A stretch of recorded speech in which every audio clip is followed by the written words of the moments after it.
Yeah. What up, y'all? It's your boy, the one and only A Switch, aka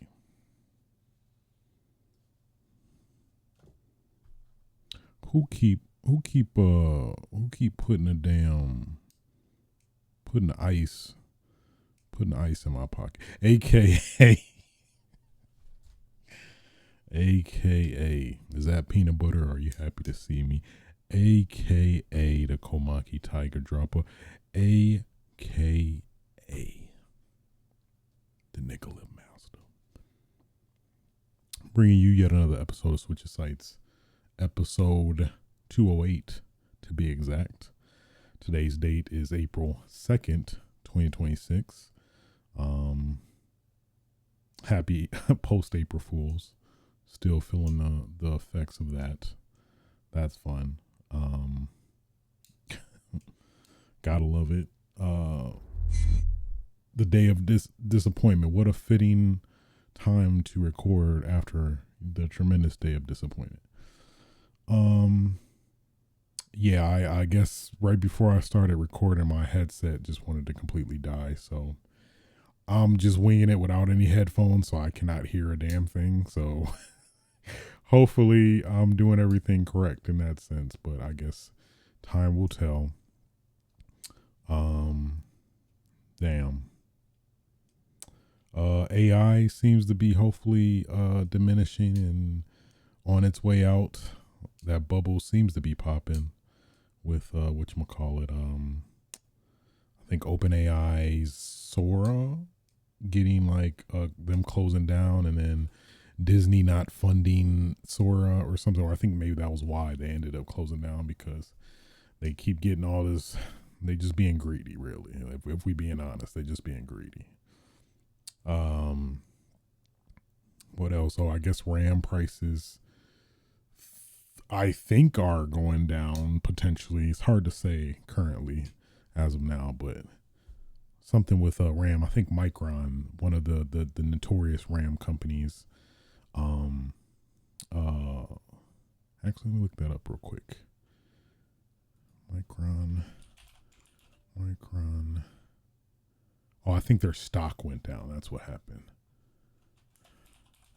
Like the stock price like significantly dropped after I want to say after the OpenAI stuff, but I don't know. Now apparently it's back up, so I don't even know anymore. Yeah. Damn. Well, happy April. I keep forgetting which the last time we talked. I want to say maybe it was February, but nonetheless, we gonna keep it going. Let's see. Today's episode, gonna talk about Netease pulling funding from Ganga Dragon. Also, the PS5 prices once again, I think today actually, have once again increased. So that's fun. That's just great. Also got a lot of games to talk about that I've been playing, have completed as well. That should be a good show. So, without further ado, let's stop the dilly dallying and get right into it. Let's see. All right, so Netease pulling funding from Ganga Dragon. For those that don't know, Ganga Dragon, at least we don't know the current state, but supposed to be a new IP from the infamous, I guess, director of the majority of the, at least the initial Yakuza series, Toshihiro Nagoshi. And I guess Netease paid him a good amount of money to, like, leave Ryuga Gotoku Studios with Sega and make his own company, Nagoshi Games, I believe. So, and yeah, last we heard he was just working on this new, similar Yakuza-like game. And at least we saw the trailer for the first time. I think was this I think the Game Awards, where we saw like a pretty extensive trailer of Gang of Dragon, which starring I forgot the actor. He's the dude, the big dude from I just remember as the big dude from Train to Busan. But I know he's been in a couple. Yeah, he's been in not Guardians, but the Eternals and probably some other various stuff I've not gotten around to seeing. So, but yeah, so recently, employees, at least the source, employees at Negoshi Studio Incorporated, were told of the decision on Friday. According to people familiar with the situation, a Netease spokesperson confirmed to Bloomberg it will stop financing the studio from May. The studio unveiled a teaser for its first game, Gang of Dragon, in December, but the decision to stop sponsorship before the game is released came after Netease discovered additional funding of at least 7 billion yen, which translates to $444.4 million US, would be needed for the project to be completed. One of the people said, asking not to be identified because the information is private, Negoshi is trying to find new sponsors without success so far. The people said the studio is in discussions with Netease on the handling of game materials already developed, they said. The studio has been informed by Netease that while it's free to continue on its own, it must bear the corresponding costs if it wants to keep the assets or brand, the people said.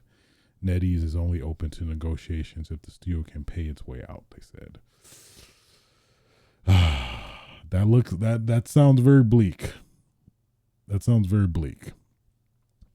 I'm not sure if there's been any developments since I think this was roughly almost a month ago that this was I guess hit the news spheres, but yeah, I'm not quite sure if you can recover from this. I was joking when this came out, when this news came out, that Ryuga Gotoku Studios or Sega could do the absolute funniest thing ever. And, obviously, the studio that Negoshi left to make his own studio, he's like, coming back with tail between his legs. Hey man, I know I left, but could you help me fund this game I'm competing directly with you with? I mean, it's cool, that'd be very ironic, but I doubt that's gonna happen. But it'd be very funny if in some way, shape, or form it did. So, yeah, I just don't know. Negoshi. At least from what the game looked like, I was very excited. I'm very excited, but at least it is not confirmed to be canceled. But at least how everything's set right now, it does not look great, unless some miracle company happens to save it. I mean, which could be possible, I guess, but I don't think in the history of game development, I don't think we've seen anything like this necessarily. I mean, outside of like probably a Kickstarter, which like, hey, we need funding to support blah blah blah. Please help us reach our goal, and then we can have stretch goals. So like, as long as we meet the base goal, then we can, if we get more, we can, do the various additional things or something like that. So,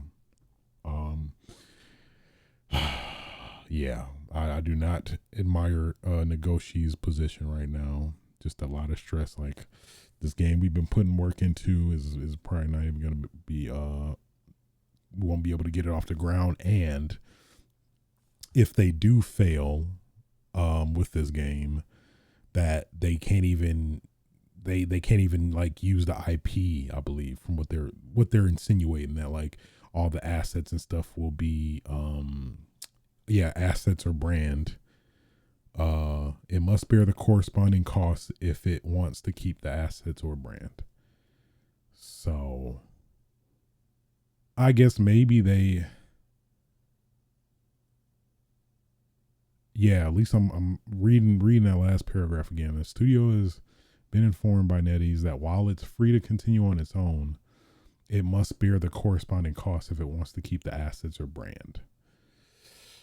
So I guess I interpret that as that they might need to pay a fee or something, or I guess however you want to break it down, to continue development post Netease stopping funding for this game. So maybe it's not totally like, I guess in my head it seems like is it possible for them to transition to a Kickstarter, um, all things considered, or is it just dead in the water and they just have to, cut their losses and then just be, oh, sorry, we couldn't give you this game that, we got your hype for, so I don't know. Personally, I want to see it. I mean, as we seen with the original Yakuza games, Nagoshi knows how to make some good ass beat 'em up / RPG games. And I think he originally worked on the Shenmue 1 game, I believe. Maybe the other ones, I'm not sure, but it's a bit of a bummer because I was very excited about that. So who knows any more now, but moving on.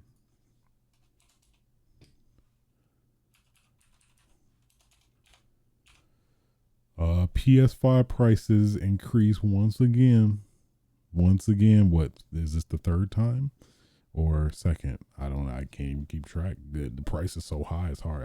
I'm distracted regardless. At least for US, I know the price has increased in other countries too, but at least for the US, PS5 price is now the base fee at PS5 $649.99. The PS5 digital edition without the disc drive is $599.99, and the PS5 Pro $899.99. Sub $1,000 for a PS5 Pro is just wild. That is just crazy to me, but here we are. We know what caused this. We know what caused it, but I'm not gonna bring it. I mean, it is what it is. It speaks for itself. But I digress. Yeah, this is this feels like very unprecedented times now. That like, at least traditionally for all these previous consoles, the price has gone down, but now the price has increased is just wild. As somebody who's grown up with that being the general I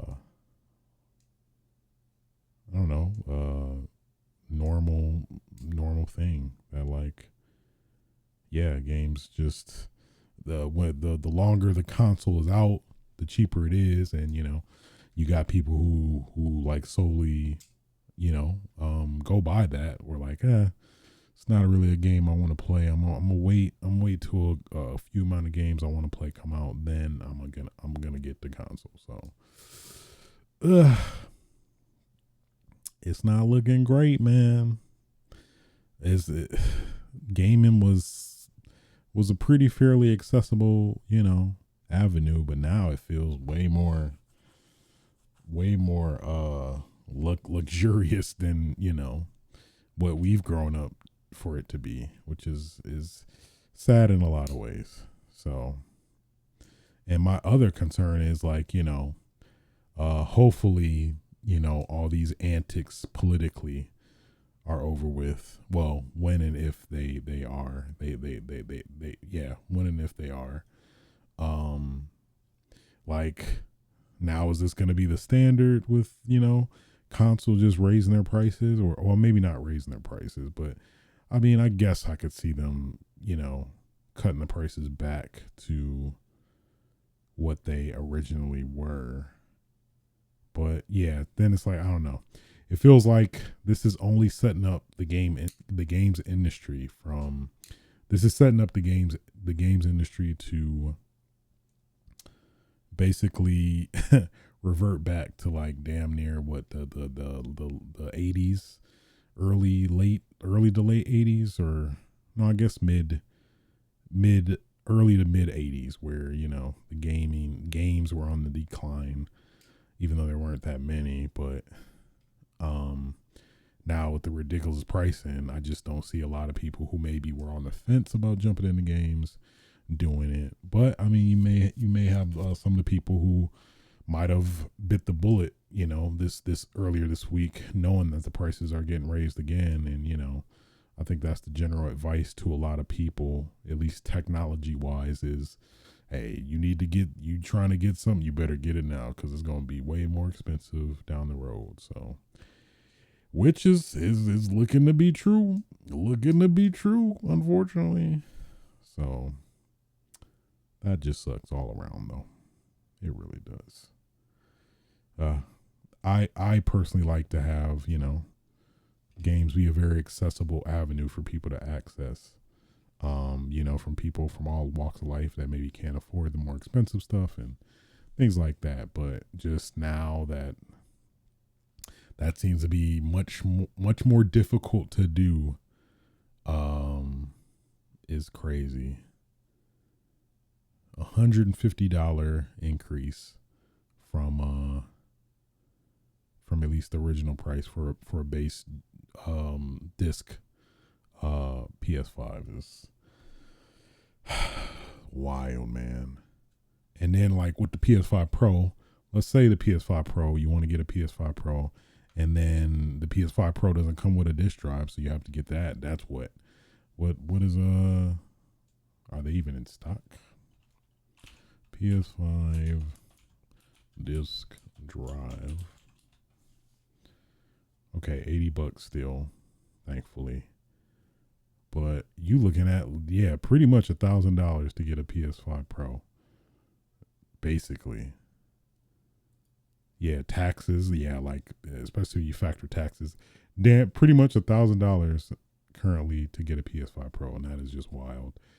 And then you got probably the juggernaut of all juggernauts coming, well, hopefully, knock on wood, coming later this year, GTA 6. That, a lot of people are clearly speculating that PS5 Pro is going to be the best platform to play it on, considering how demanding generally GTA games are, and that GTA has never came out on PC initially, either way, which I mean kind of makes sense, because like they double dip. They want you to double dip anyway, which I mean, I know damn well I'm more than likely going to do that. So, you got people now, if they want to get into GTA 6, they have to pay $1,000. Well, let me not say that. Of course, it's going to be on the PS5, but, for a good amount of people that want to play it optimally, that PS5 Pro is the way to go. And then with all the upgrades to the PS5 Pro with the PSSR, the upscaling technology seems to be good and great. So I don't know, man. It's messed up. I just feel bad for the people that haven't gotten the PS5. So this is probably the only generation where it feels like it was good that you did that you did invest early. Well, at least before these price cuts, So time will tell, I guess. Time will tell. With that being said, that concludes all the news for this week. Get into what I've been playing.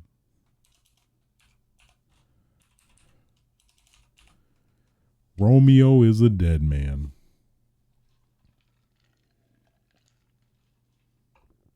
Suda51 back at it again, with a new IP.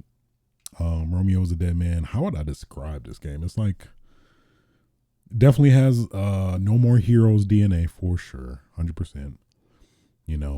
I guess you were initially a police officer who gets his head blown off, basically, and somehow his granddad It is so difficult to describe a Suda 51 game. His granddad comes out of nowhere and saves him by implanting this device on the remnants of his head to then bring him back to life, and various Suda 51 antics ensue after that. So yeah, it's very difficult to describe some of Suda's games. Like No More Heroes, I guess, a little bit more clean cut, but yeah, that is basically the general plot of Romeo is a Dead Man. Oh, you have to find this woman named Juliet who I guess she's become a assassin of sorts, like a notorious assassin or something like that, and now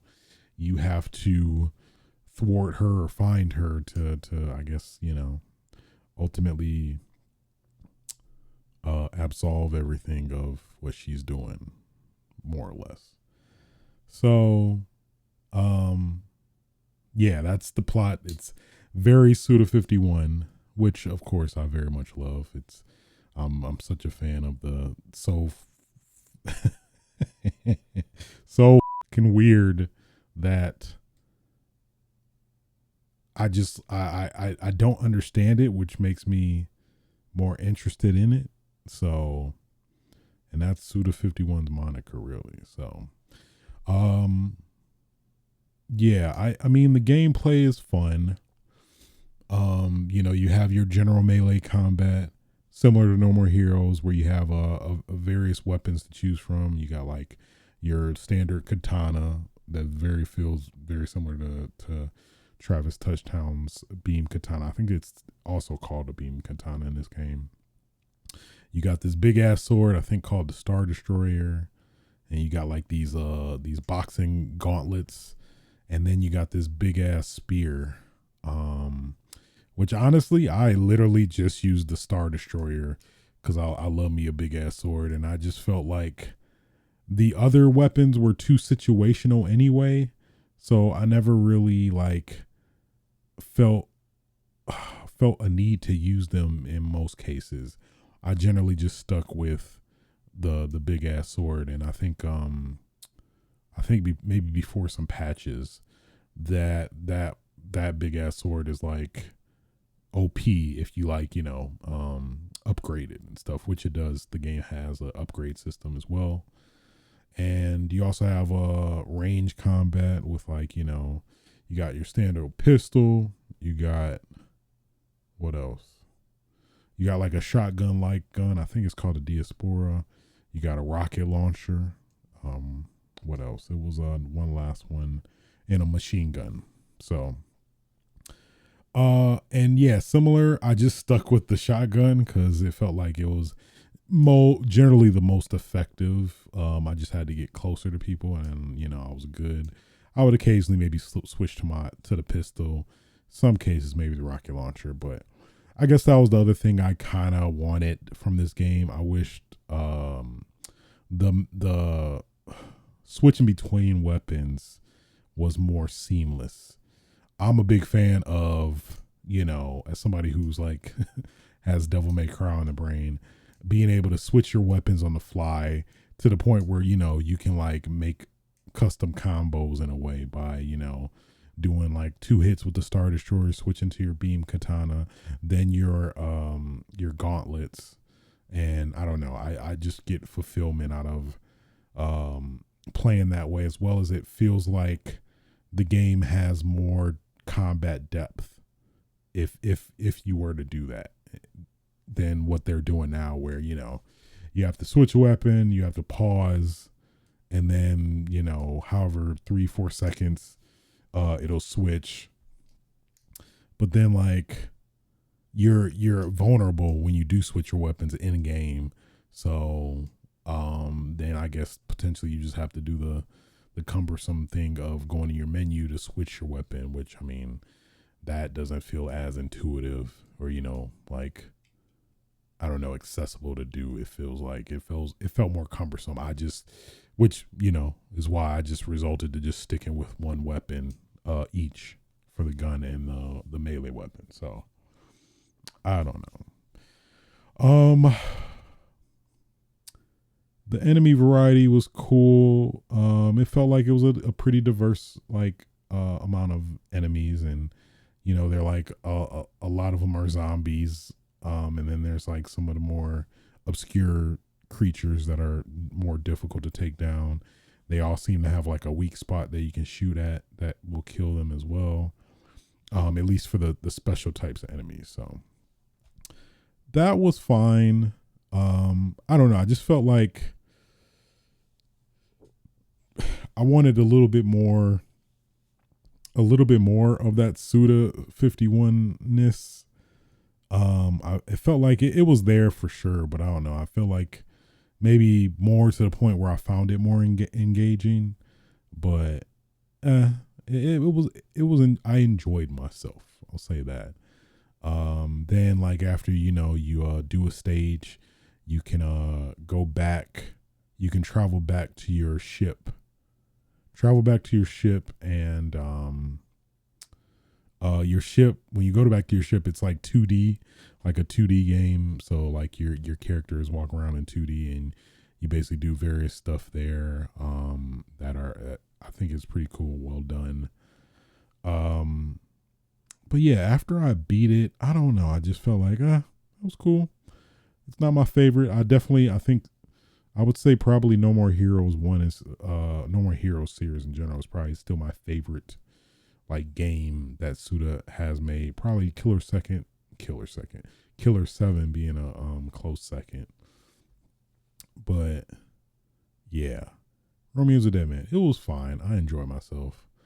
Hopefully they make a physical version. It was only digital, which is weird, but I guess maybe that was just some loophole for them to get funding to make the game in the first place. Which I guess that's also another factor.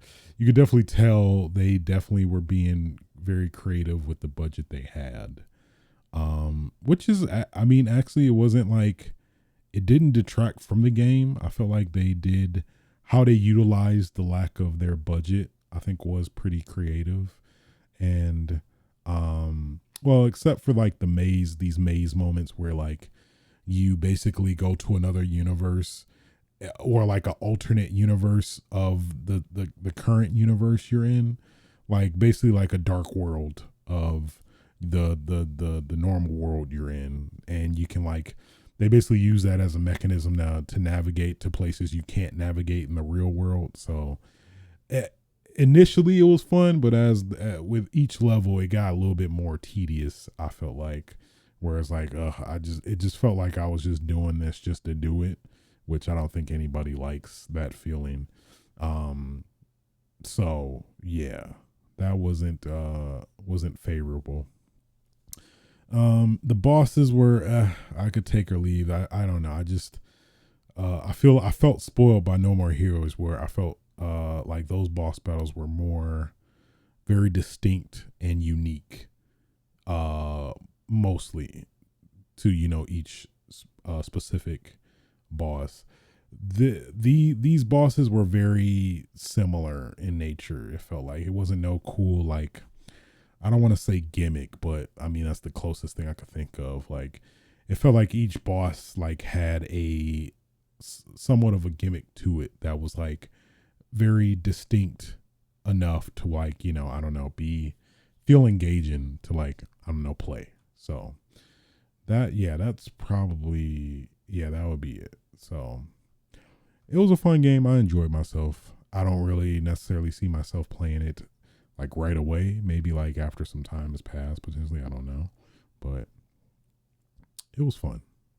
I enjoyed it. Romeo's a Dead Man. Also played, man, this one was like what? Felt like what, 30 plus years in the making. Russian Beat X. I gotta do it. Russian Beat X. I can't even hear myself, so we'll see how that goes.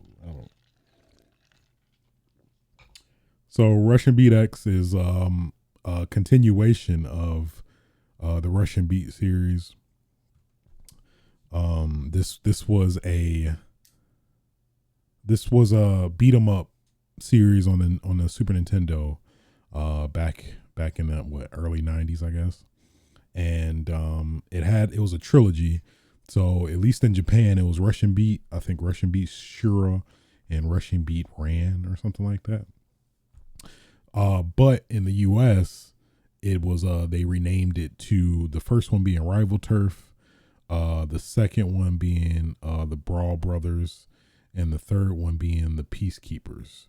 So very weird choice, but I guess they assumed that it wouldn't sell well with that name alone. But I don't know. I feel like it felt distinct enough for me to like, be interested to play it. But nonetheless, so now in 2026 we get the name, the unique name. I like that's like the theme in 2026 where like a lot of Japanese a lot of name titles that were, named differently in the US compared to the Japanese. They're like, you know what were we doing? Let's go back to its original name. And it's like, I think also they knew a lot of the fans of these games were like, that were interested in it, kind of found that out as well. I was like, just call it Russian Beat. Let's just keep it consistent. So hence Russian Beat X, like what, the fourth game in the series, what, like 30 plus years after later, which, as a, okay, so the first Russian Beat was, I think to many people is not that great, but to me was very much a guilty pleasure where there was definitely a lot of nostalgia tied to it, like playing it with my brother growing up, and just that being one of the first games I ever played or remember playing as a little kid. So all that combined, I don't know. I would play that like semi regularly, like at least like what, every few months or so. And I don't know, it just stuck with me. But also, which I think this game does not get a lot of credit for, or series really in general, it had a dope ass soundtrack. I damn near competing. I would argue almost competing with Streets of Rage, in terms of the soundtrack. So a lot of iconic songs as well that personally, yeah, I ate up and stuck with me for pretty much clearly until now. So so with Russian Beat X, they now it's like a 2.5D ish type game where there's like, it's mainly 2D, but there are some sections in the game where it is a little bit more 3D, where you can walk around and things like that, but not too much. But I'd say primarily it's more so a 2D game. Yeah, combat, boy, it's pretty good actually. It's way better than I even anticipated or thought it would be.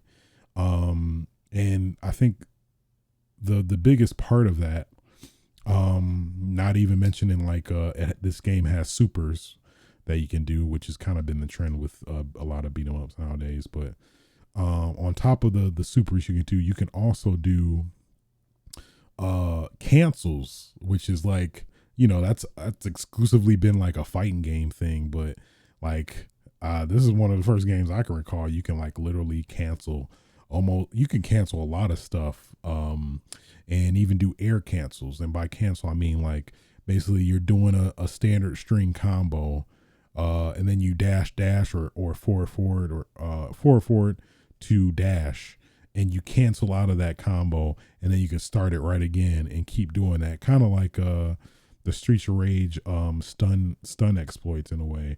But it doesn't feel broken. It does have a fair amount of execution timing needed, so it feels like it is fair. And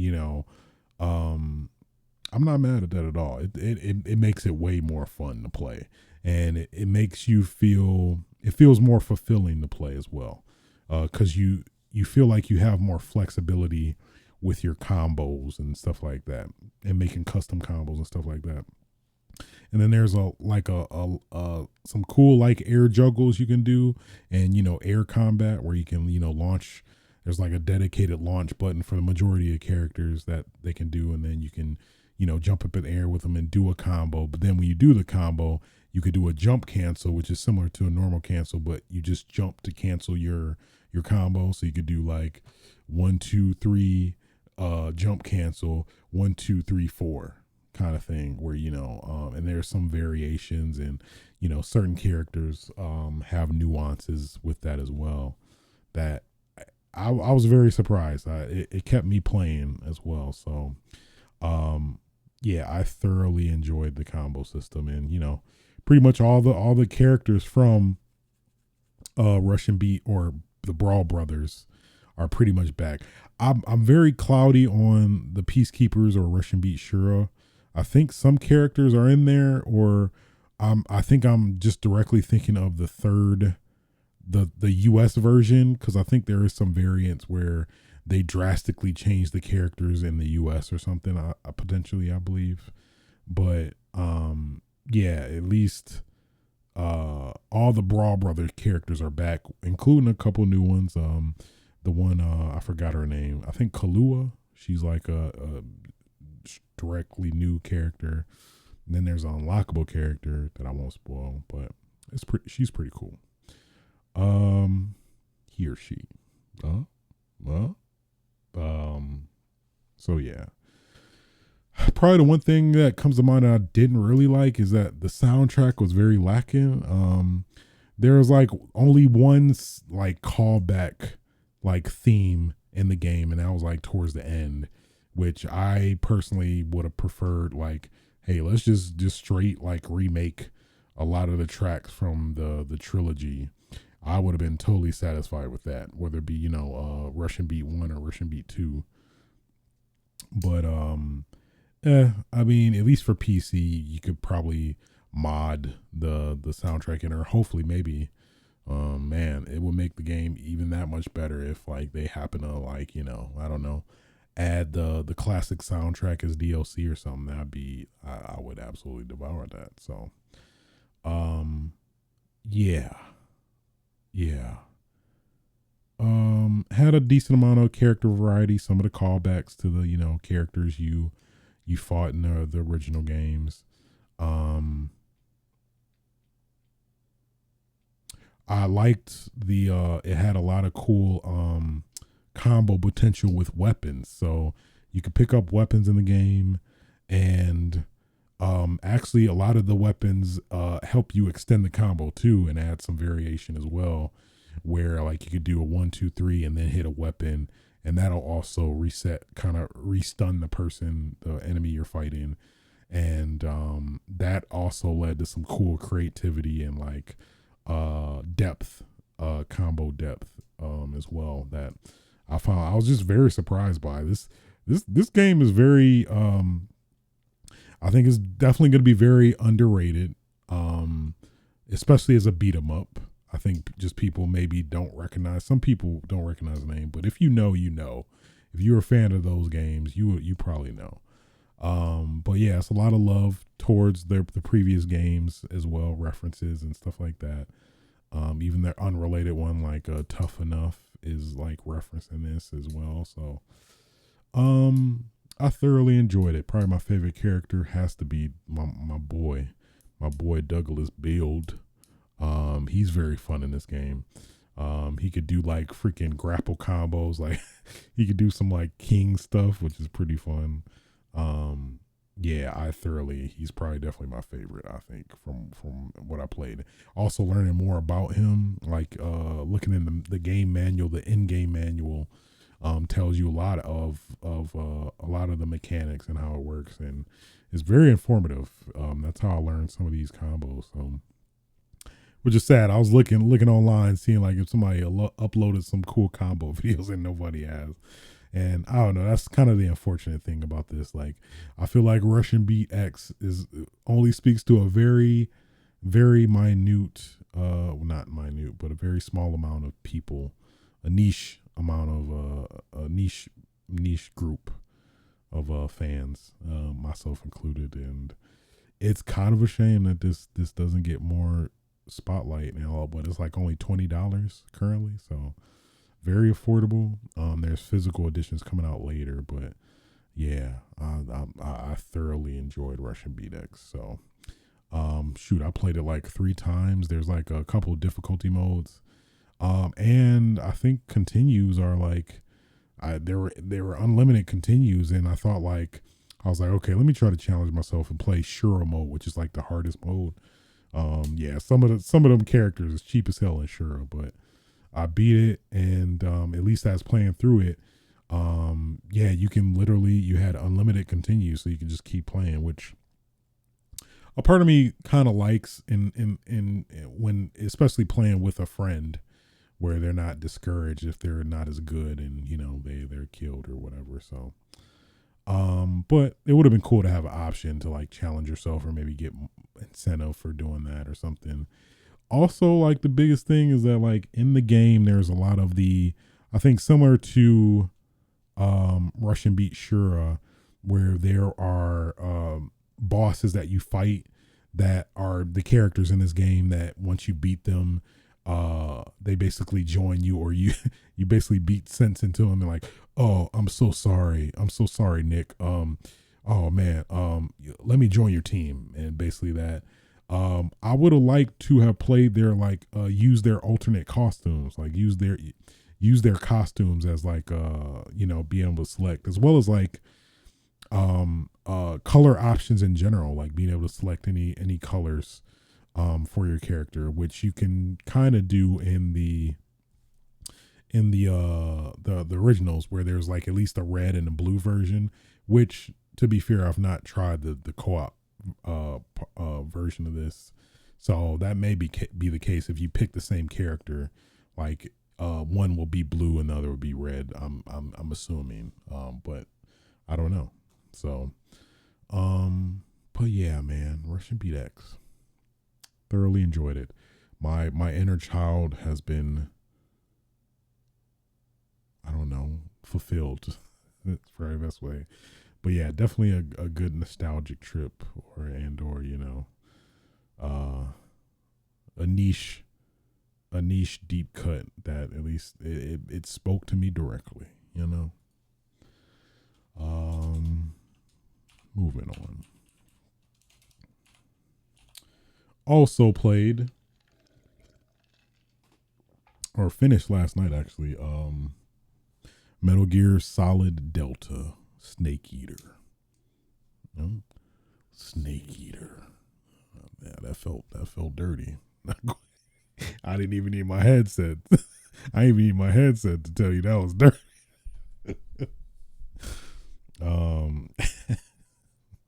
That felt dirty. I feel dirty saying. Metal Gear Solid Delta. Oh man, I'm trying my best to avoid recency bias. A part of me is compelled to play it again actually, but yeah, I beat it last night. I like started playing it when it came out last August, but it had a lot of issues that, like, I don't know, just throwing me off, and it was some other games I wanted to play anyway, and I'm like, oh, this is just a remake, so so I'm like, I'm not too pressed to play. I felt like I felt the need to like give it some time to cook and get some patches, and then I'll come back, which basically is what I did, because a lot of patches did come out to resolve some of the issues. Like, one of the issues I think bothered me was sneaking up on people felt very off. That like it was very inconsistent.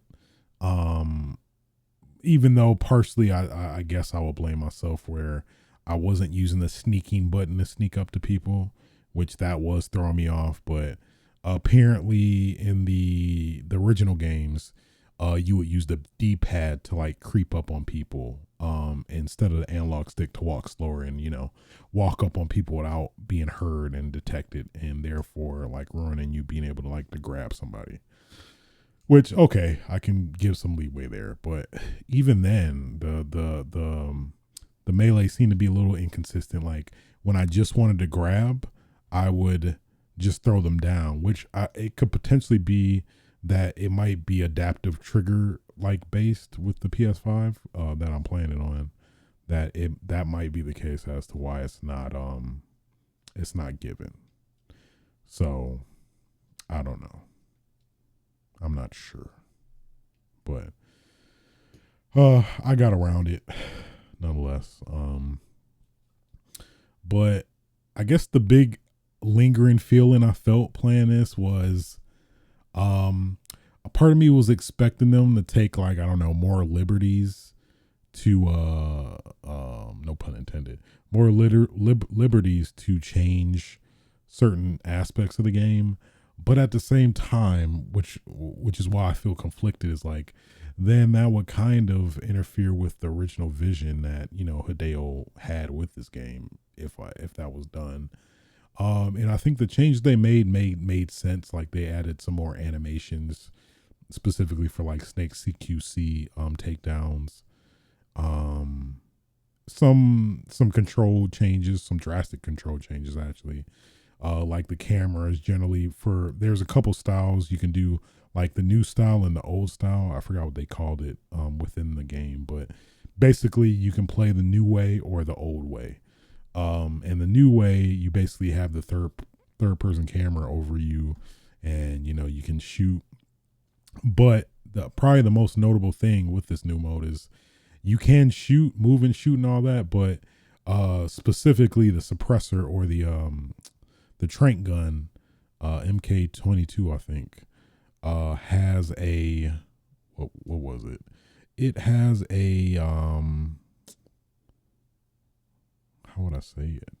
It has a drop off, like a arc now. So like in the original, you could just shoot the trank like anywhere. It was basically like a sniper at a point where like you can, as long as you aiming at their head and you shoot, they gonna go down. But with Delta, with this new mode or style, it has a significant like arc to it now, where specifically if you shoot far away, if you're closer, it's not really an issue. But if you shoot far away, it is very much an issue, and you have to, you know, compensate for it. Which, I don't know. I feel like if they did that, they probably should have added. I'm not sure if the game has it, but like a Mosin Nagant from, like, I think Metal Gear Solid 2, where like a dedicated trank sniper rifle or something to kind of, I don't know,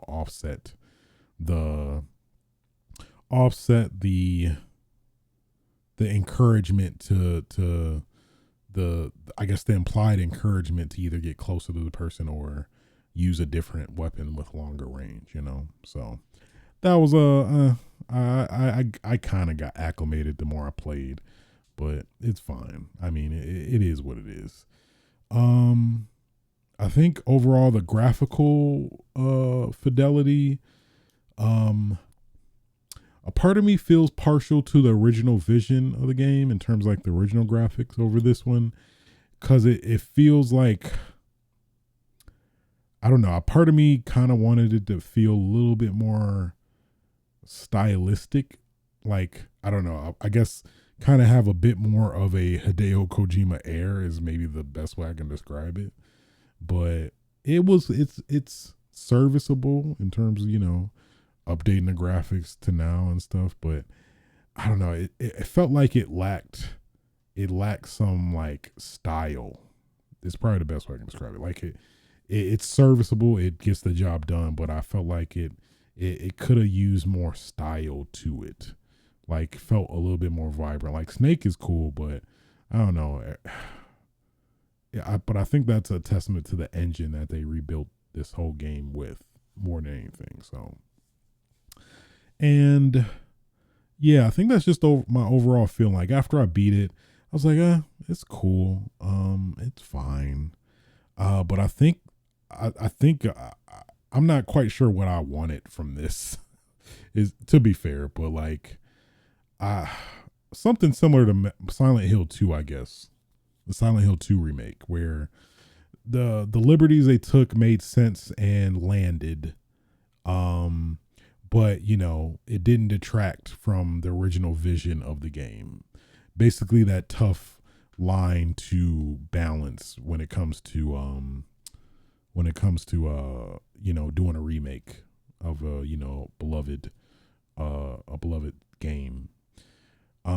It felt like it played it very safe with like it feels more like a remaster than a remake in a lot of ways. They and like the changes they made are barely noticeable, at least to me. Like I was just, I went into this cold, like having not played Metal Gear Solid 3 in like damn near what 5+ years it feels like, maybe more. And yeah, probably like 10 years. I probably was last time maybe I played 3. And yeah, it felt like I didn't really notice anything. And like, oh wait, I don't think that was in the original, that yeah, I don't know. I think I and then when I say that, I'm not quite sure what they should have changed at the same time. So it's like, well, what do you want, dude? You know what I mean? So I don't know. I felt like I think the biggest thing is I wish they maybe took a different stylistic or graphical choice with remaking this game, because it feels a little just safe is probably the best way I can describe it. It is fine. It literally is the original game from however long ago, what 2005 it feels like. um, which is fine, but I don't know.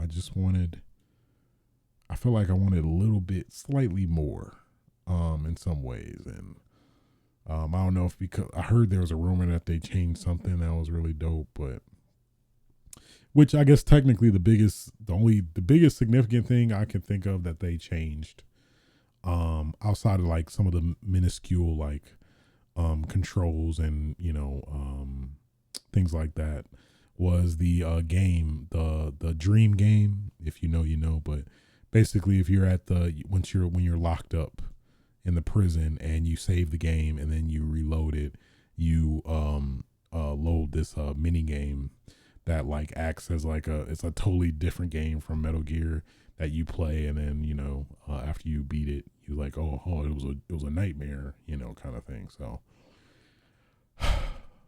it's similar. It was similar from what I recall, but it seems like I guess it felt kind of like a sequel to that game from the original Metal Gear Solid 3. So that was cool, but I don't know. It felt like it played it too safe, and I don't know. I guess I'm not the target audience for this game, but I mean, I think they also know that people like me would get this game too, which I don't know. I guess I felt like they could have did something more to appease people like me that are playing this. For like the sixth or seventh time. But at the same time, like, well, what? Because then, like, if they change something drastically, then people are gonna, be at arms with, oh my God, how could Metal Gear Solid, how could Konami do that without, Hideo Kojima's permission, So I know that's kind of maybe the delicate balance to try to keep with Metal Gear, and basically just trying to push these games out, get more sales, while also not compromising Hideo Kojima's original vision of the game. So that is a tough balance, I will admit. And yeah, like I said myself, I still feel fairly indifferent about it all. That yeah, I don't know, just feeling like I'm not the target audience. I don't know. It just felt like they could have took a little bit more chances on,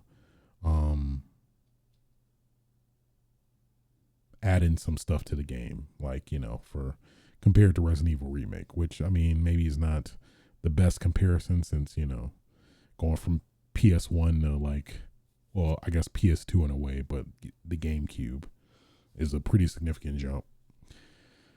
So I don't know. I'm very indifferent about Metal Gear Solid Delta. It's probably the lasting, I guess, sentiment for me. So but yeah, if you've never played it, if you never played Metal Gear Solid 3, this is definitely a great way to play it. I will say that, because it's basically the same in a lot of ways, with some welcome additions and maybe some not preferred. Trying to think of something that wasn't. Well, probably yeah, the trank gun and the CQC being a little off. Probably the biggest thing that like I'm not really liking from that came from the original. But it is what it is. So Metal Gear Solid Delta, and of course, last but not least, freaking Resident Evil 9 Requiem. Man. Not sure if I talked about this game yet. I forget, but either way, I very much enjoy Resident Evil 9. Got all the achievements. I played it. I did like maybe 4 or 5 playthroughs, I think. I want to say 4. I think four solid playthroughs. I think I played initially on, I think it's called normal. My first playthrough. Then I played again on the classic mode, which I think is technically hard. It's kind of weird that they don't say it is hard directly, but it felt like it was hard because compared to the normal, it well, saves were limited where you had to use ink ribbons. And it felt like enemies hit a bit harder, and maybe we're a little bit more aggressive. That's maybe hard to say, but they for sure hit harder than normal for sure. So played through that, did the fun puzzle. For those that may not know, this game has a very fun intricate puzzle to figure out. That was fun to do and do some research on and see how to do it, and then finding out that somebody found out how to solve it, and seeing, well, let's see if it works for me that way, and then sure enough it did, thankfully. And I know a lot of people say you have to start a whole new game, which you don't have to do actually, which I just basically reloaded a save because the item, the new game, this game doesn't have new game plus. So once you get beat a game and unlock certain items, it'll automatically go to your item box in any save you have, current or past. So with that in mind, you could just reload a save you had at a certain particular moment where you have to do a particular thing. I'm not gonna spoil it, but and once you do said thing, then you get the achievement, and it's also a challenge where you get a good amount of points for it as well. So that was very fun. That was a very fun, unique thing they did in this game that I enjoyed. I think they were expecting people to spend weeks, let alone years, trying to figure this out. But thanks to data mining, I think they figured that shit out quick. So that's cool. So you play as Grace Ashcroft, who, for those who know, is the daughter of Alyssa Ashcroft. So, Resident Evil or Capcom once again is acknowledging that Outbreak exists. We all need to applaud that, because they have not been given that series the recognition and appreciation it deserves. I'm definitely one of the people vying and want, I'll say it again, want a Outbreak remake or port. I'll take either or at this point. And yeah, I forgot where I was going with that. Something about Outbreak. Oh yeah, that Outbreak was very much ahead of its time. It had internet network play when broadband didn't even catch on that quick yet. Broadband was very much a luxury.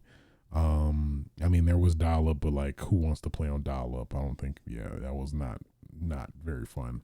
But nonetheless, yeah. So, but now in today's age, where the internet is very much established, I think that needs to happen.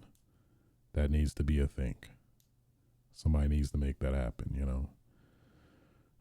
So, yeah, yeah. Bring back Outbreak. With that being said, not really a spoiler. I guess we'll get into some spoilers since it's some significant time has passed since this came out. So, spoiler warning, spoiler warning. At least coming up, but yeah. So Alyssa Ashcroft.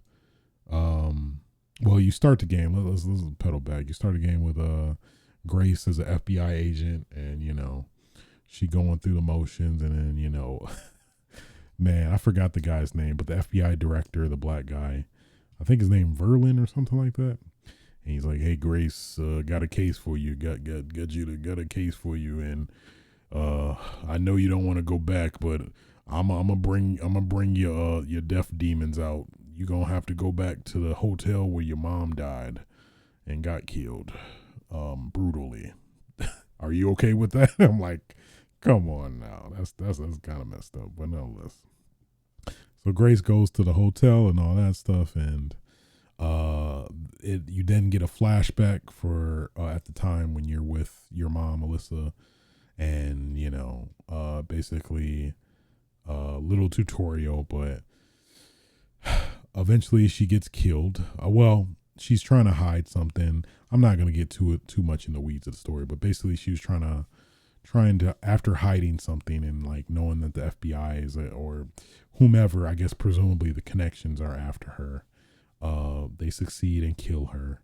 Boy, man, that was. I don't think you can get back from that. Clearly, but yeah. R.I.P. Alyssa. Got to throw one out for Alyssa. R.I.P. R.I.P. Yeah. But hey, at least Outbreak is acknowledged. So I'll take that. I'll take that. But yeah. So a good majority of the game you play at this hospital.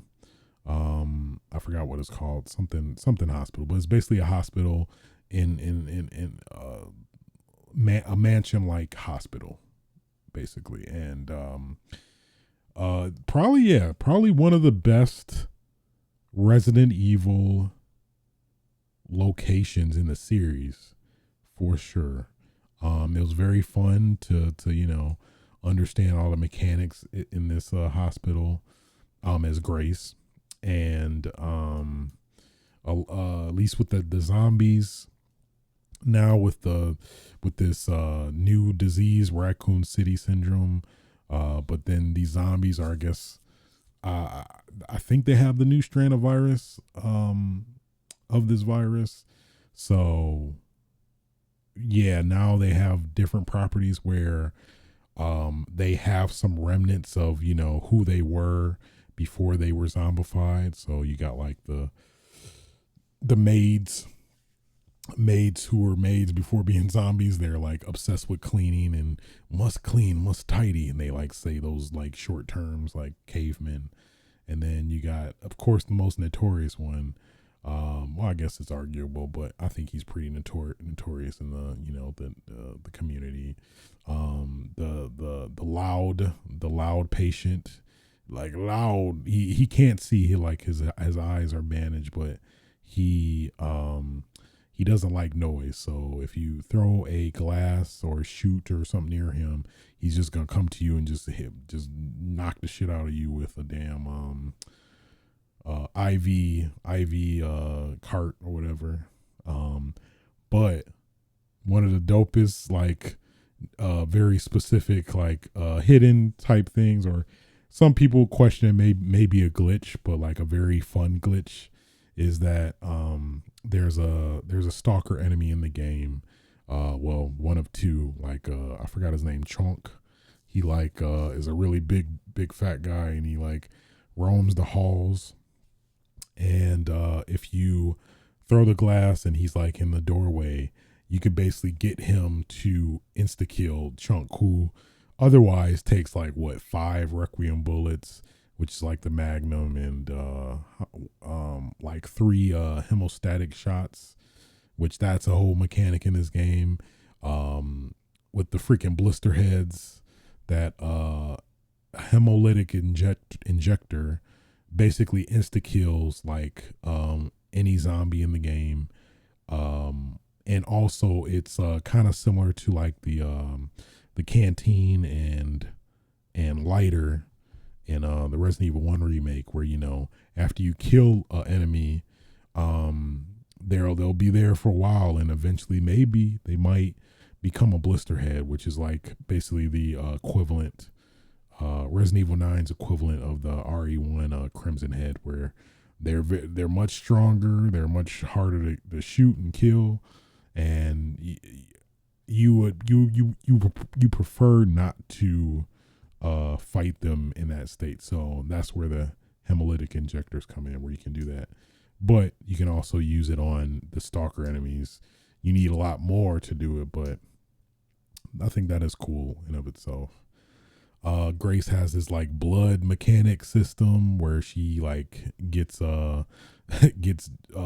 sucks up blood, and can use that to craft like various weapons and health upgrades and damage upgrades, and which is I found that pretty cool, pretty interesting, and engaging.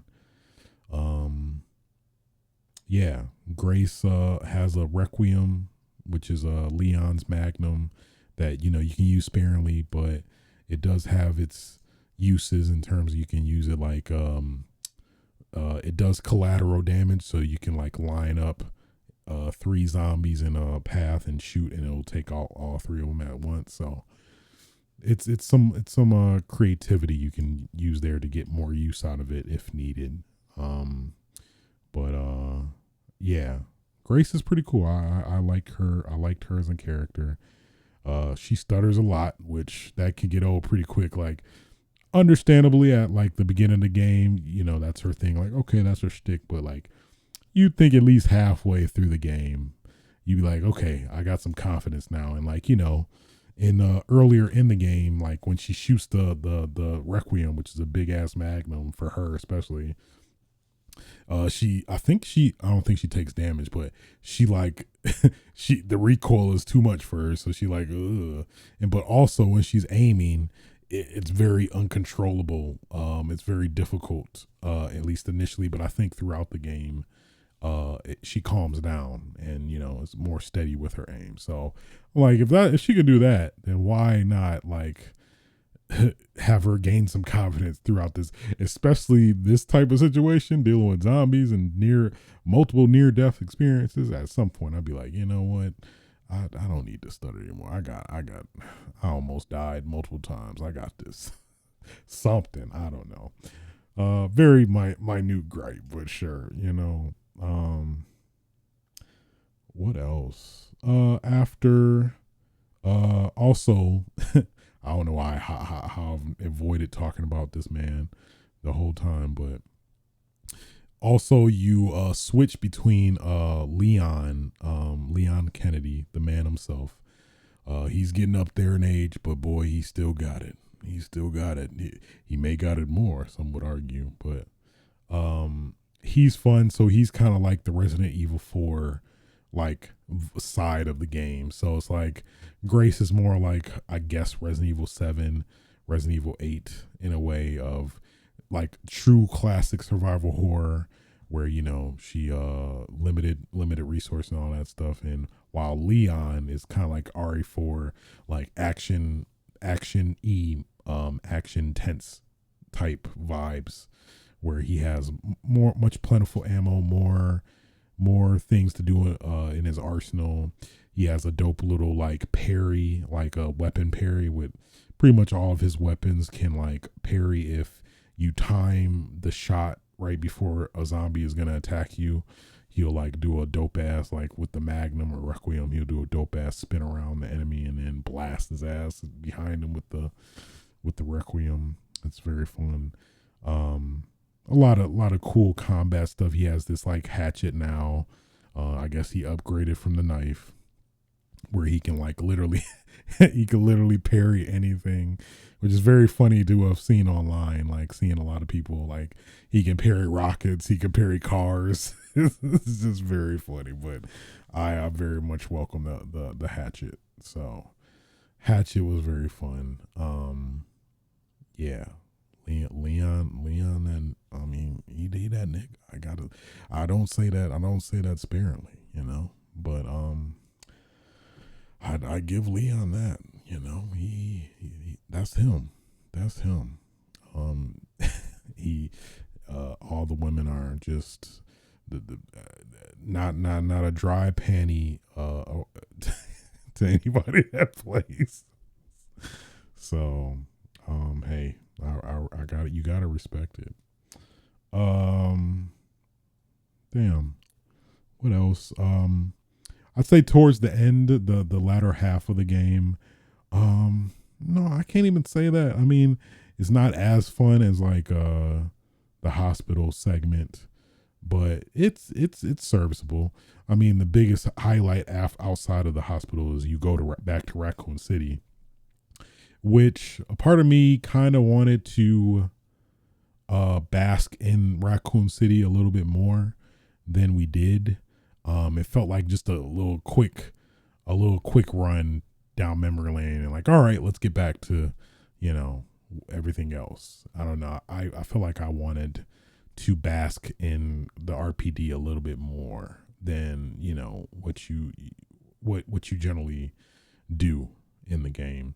I mean, there's some side quest stuff that's sure is cool little Easter eggs, of course, but I mean, as a whole, I think I would have wanted to spend a little bit more time in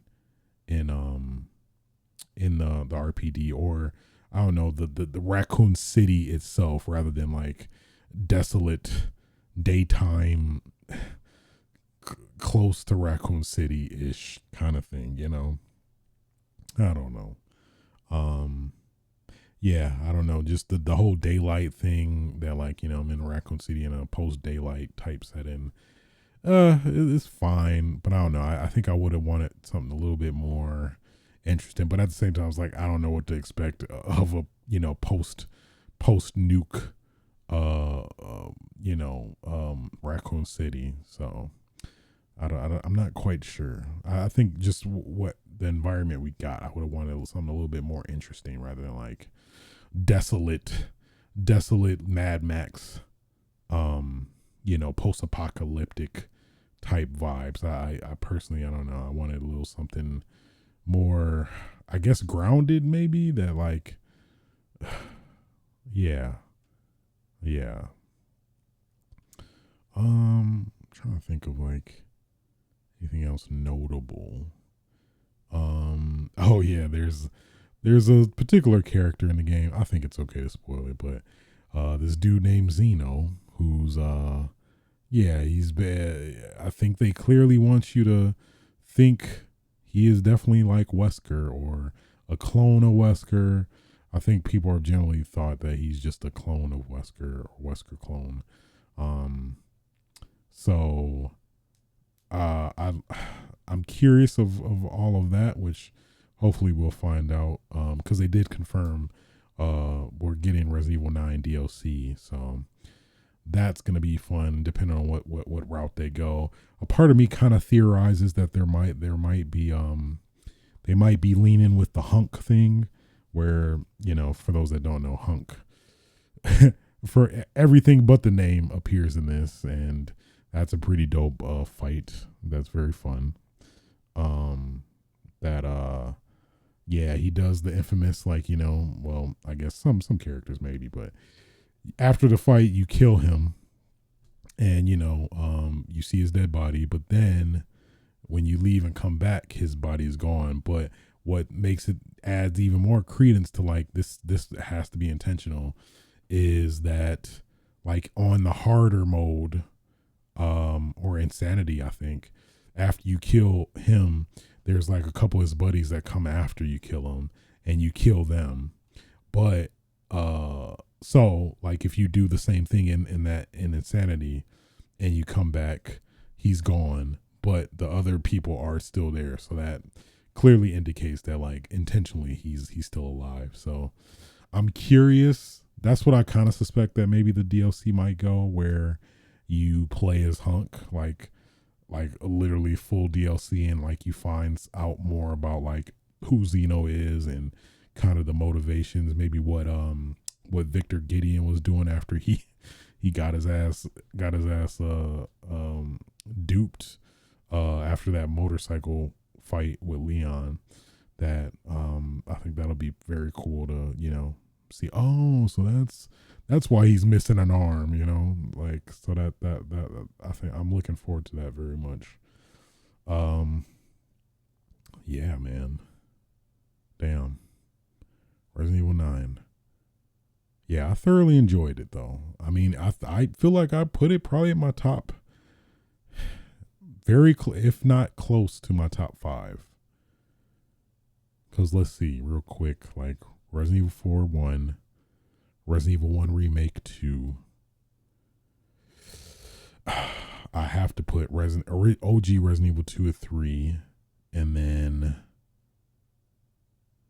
RE 2 2019 remake F4, and then I think I'll probably put Resident Evil 9 at 5.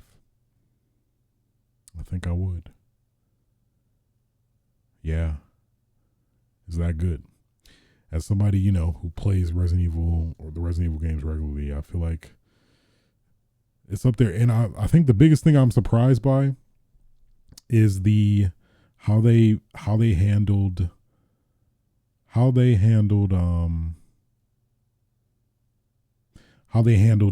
switching between both Leon and Grace. It felt like you didn't feel like, well, at certain points you felt like you were playing a character pretty long, but it felt balanced. So there was a part where you played Grace for a significant amount of time, but then it would then switch back and forth, and then you would eventually get to a part where you play Leon for a significant amount of time, and then it basically would go back and forth. So I was very surprised by how well they made that work in terms of two essentially different genres of Resident Evil, that like the identity it kind of molded into, that they managed to get that to feel pretty good. That like I was like, okay, after I was ran my course with Grace, I was like, okay, I'm down for some Leon, and vice versa. So yeah, I think that is the biggest thing that I think doesn't get as much credit as it should, actually. That, I can't think of, I can't think of a series that has done it as well as Resident Evil 9. So, yeah, graphically looks beautiful. That RE engine, man, is immaculate. Yeah, they did their thing with the RE9 or RE engine in general. So, trying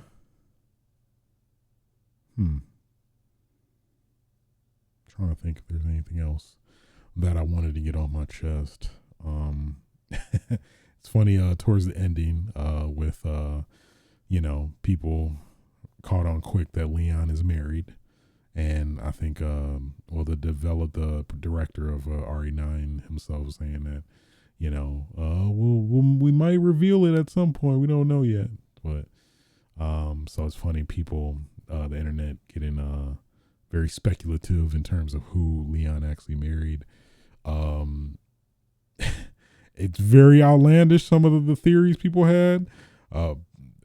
Some people theorize that he freaking married Sherry, who is in this game, but sure, she would be of age, but just him knowing her when she was a kid just makes that a very weird as hell to me.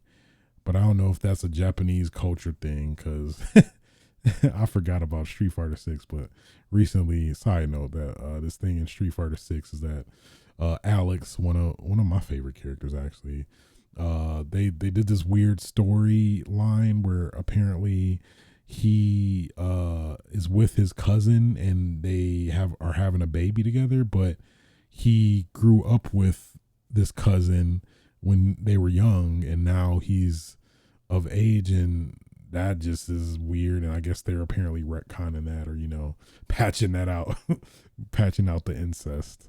But nonetheless, they're like, that feels a little too incestual to me personally, in terms of like,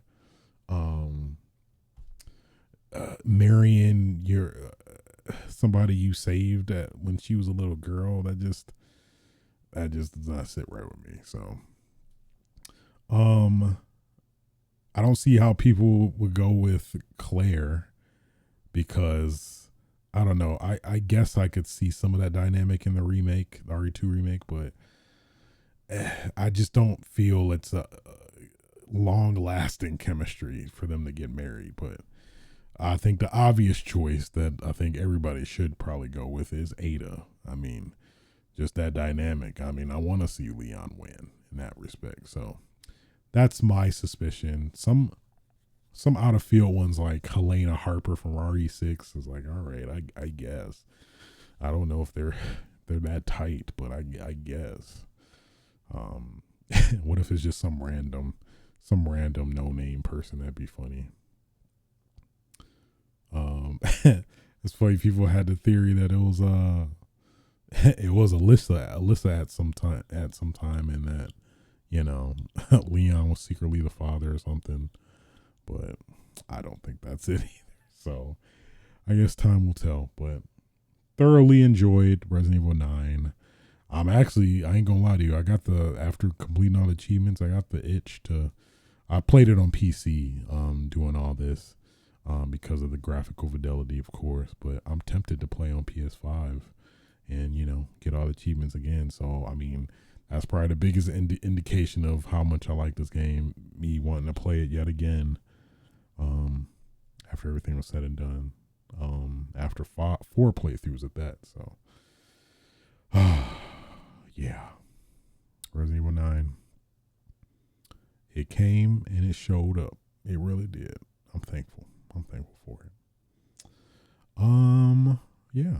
Well, that being said, I think that'll conclude episode 208 of Switches Sites. If you did like this podcast, if you like your favorite podcast platform, you can catch this being recorded live on Twitch TV/Switch. You can also catch the archive of this video on YouTube.com/Switch.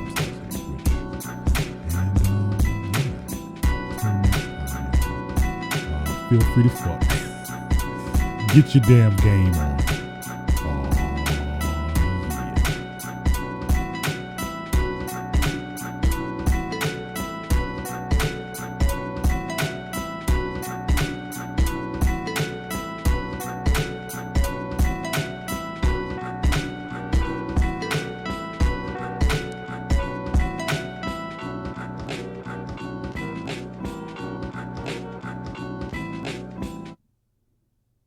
Nobody's safe.